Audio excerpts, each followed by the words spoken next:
పుస్తకాల కంటే ప్రాణాలే ముఖ్యం. కానీ అక్కడ చదువంటేనే ప్రాణాలతో పోరాటం.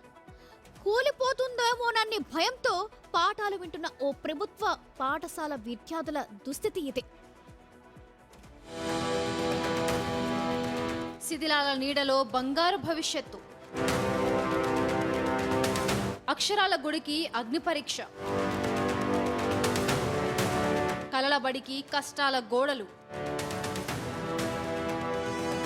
ఇది ఓ మారుమూల గ్రామంలోనే ప్రభుత్వ పాఠశాల పరిస్థితి. చిన్నారుల భవిష్యత్తుకు బాటలు వేయాల్సిన చోట సమస్యలే స్వాగతం పలుకుతున్నాయి.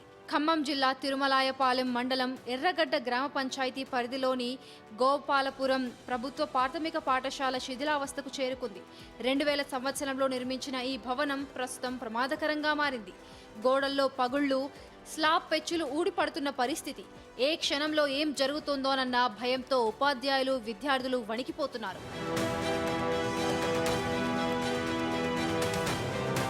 భవనం పరిస్థితి దారుణంగా మారడంతో తరగతులు కూడా జరగడం లేదు. 2 టీచర్లు తమ సొంత ఖర్చుతో తాత్కాలిక రేకుల షెడ్, బండలు వేసి పాఠాలు చెబుతున్నారు. అయితే ఆ తాత్కాలిక షెడ్ కూడా విద్యార్థులకు భద్రత కల్పించలేకపోతోంది. వర్షం పడితే తరగతులు ఆపాల్సిందే. కొన్ని సందర్భాల్లో అంగన్వాడీ భవనంలో తరగతులు నిర్వహించుకోవాల్సి వస్తోంది. మాకు స్కూల్ మంచిగా లేదు.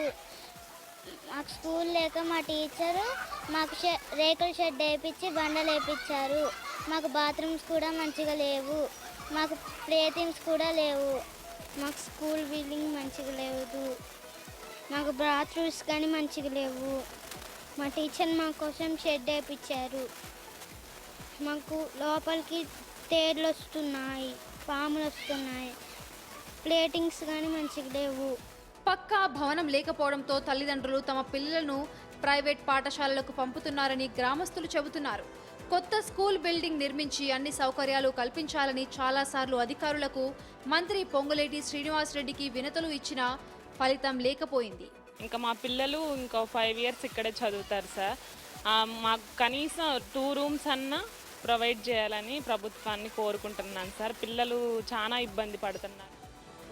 గోపాలపురం చిన్నారుల భవిష్యత్తుకు భరోసా ఎప్పుడిస్తారు? ప్రభుత్వం, అధికారులు కొంచెం ఈ విద్యార్థుల గోడు కూడా పట్టించుకోండి.